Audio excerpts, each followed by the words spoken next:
औज़ुबिल्लाहिमिनश्शैतानिर्रजीम बिस्मिल्लाहिर्रहमानिर्रहीम। अस्सलामुअलैकुम ख़वातीन व हज़रात, मैं हूं आपका होम्योपैथिक डॉक्टर रिजवान साकिब और आपसे मुखातब हूं शमा होम्यो क्लिनिक लाहौर पाकिस्तान से।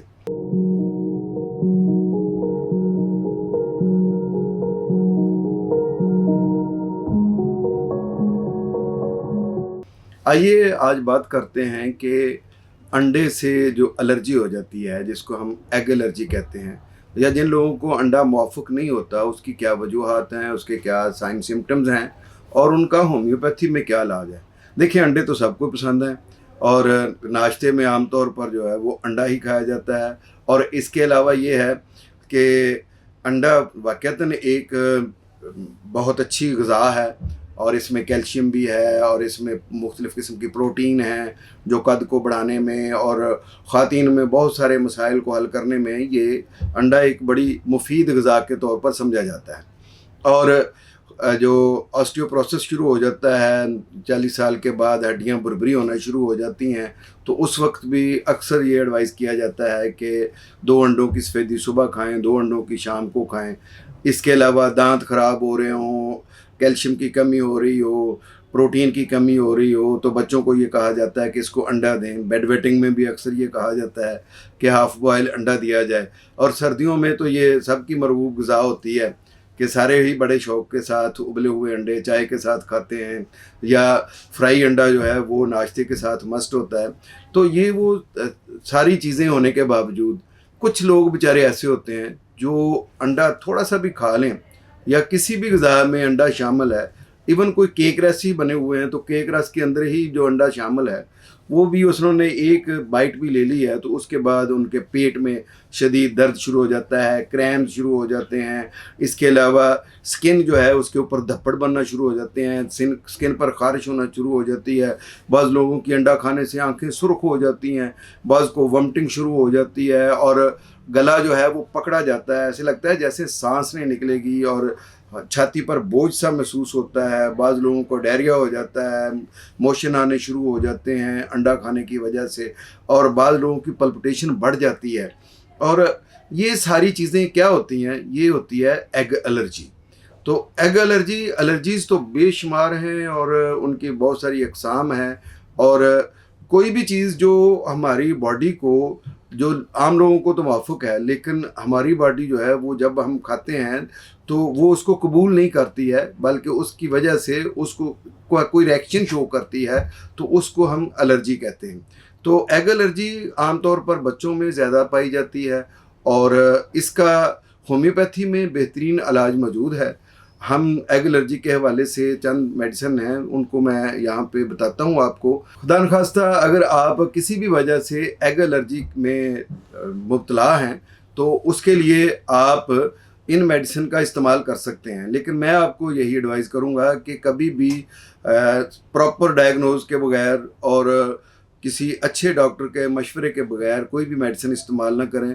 तो डायग्नोज की मैंने बात की है, तो एग एलर्जी का बाकायदा डायग्नोज किया जाता है। पहले हम उस प्रोटीन को ज़ेरे जिल्द लगाकर थोड़ी सी चंद कतरे जो है उसके वो ज़ेरे जिल्द लगाए जाते हैं, तो उसकी वजह से अगर वहाँ पे जिल्द पर कोई लंप सा बन जाए तो इसका मतलब होता है कि इस प्रोटीन से आपको एलर्जी है। तो इस तरीके से इसको एग एलर्जी को डायग्नोज किया जाता है। और फिर इसके अलावा ये भी होता है कि बहुत सारी ऐसी प्रोटीन है जो हम खिला कर देखते हैं, तो पहले थोड़ी सी खिलाई जाती है, फिर उससे ज़्यादा, फिर उससे ज़्यादा, तो इंतज़ार किया जाता है कि क्या इससे कोई एलर्जी तो नहीं पैदा होती है।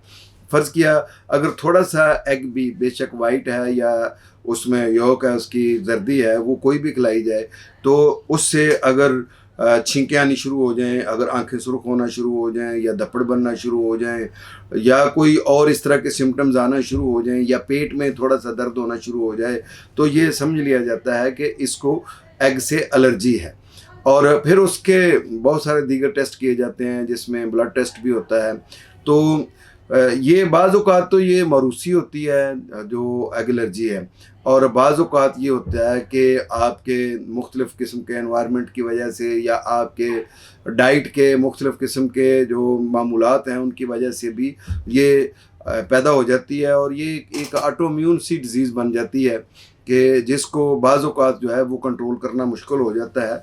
लेकिन अगर ये लाइफ थ्रेटनिंग ना हो और इसके सिम्पटम्स जो बहुत सीवियर ना हों, तो फिर इसका इलाज जो है वो होम्योपैथी के ज़रिए से बड़े अच्छे तरीके से किया जा सकता है। इसमें सबसे पहले तो ये है कि अगर आपके जिस्म पर किसी किस्म के रैशेस बन रहे हैं और धब्बड़ बन रहे हैं एग खाने से, तो उसके लिए सोरानियम बहुत अच्छी मेडिसिन है। सोरानियम जो है वो एग एलर्जी की एक टॉप रेमेडी है, तो इसके ज़रिए से इसका इलाज किया जा सकता है। इसके अलावा सल्फ़र है कि जब बहुत ज़्यादा ख़ारिश हो और मोशन आ जाएँ एग की एलर्जी की वजह से, तो उस वक्त ये मेडिसिन भी बड़ा अच्छा काम करती है। और ब्रायोनिया है, ये ख़ास तौर पर बॉयल्ड एग जो होते हैं उनकी वजह से अगर एलर्जी पैदा होती है तो उसके लिए इसको हम इस्तेमाल करते हैं। और इसके साथ साथ फेरमेट है, ये एग एलर्जी की बड़ी अच्छी मेडिसिन है। और इसके अलावा लाइकोपोडियम है, जबकि एग खाने की वजह से पेट में दर्द हो और लोअर एब्डोमेन में पेन शुरू हो जाए तो उस वक्त ये मेडिसिन दी जा सकती है। कॉल्चिकम है, जब अंडे की स्मेल से ही छींकें आनी शुरू हो जाएं, एलर्जी शुरू हो जाए, वॉमिटिंग शुरू हो जाए, अंडा खाया नहीं है अभी, सिर्फ उसकी खुशबू ही सूंघ ली है पके हुए अंडे की, तो उससे इस तरह की कैफियत होनी शुरू हो जाएं तो उसमें ये मेडिसिन बड़ा अच्छा काम करती है। बहरहाल अंडे बच्चों को बहुत पसंद हैं, लेकिन जिस बच्चे को एग एलर्जी हो उसको वालिदैन को चाहिए कि वो अवॉइड करें उसको अंडा खिलाने से, जब तक कि उसका प्रॉपर इलाज ना करवा लिया जाए। तो अगर सीवियर किस्म की एलर्जी होती है तो फिर ऐसा है कि आपके ख़ानदान के सब अफराद को पता होना चाहिए। आप जब कभी किसी जगह पर कहीं सैर के लिए जाएं तो उस वक्त भी आप घर से बाहर जाते हैं या घर से बाहर खाना खाते हैं, तो आपको जब खाना बच्चे के सामने आता है तो अच्छे तरीके से चेक करना चाहिए कि इसमें कहीं एग की अमेज़श तो नहीं है, खुदा नखास्ता उसकी वजह से कुछ शदीद किस्म का बच्चे के लिए कोई कॉम्प्लिकेशंस पैदा ना हो जाएं। तो इसलिए एग से एलर्जी वाले जो बच्चे हैं उनका होम्योपैथी के ज़रिए से इलाज करवाएं। जब तक इलाज नहीं हो रहा है उस वक्त तक आप उसको अंडा खाने से अवॉइड करें। बहुत शुक्रिया। अल्लाह हाफ़िज़। अस्सलामु अलैकुम।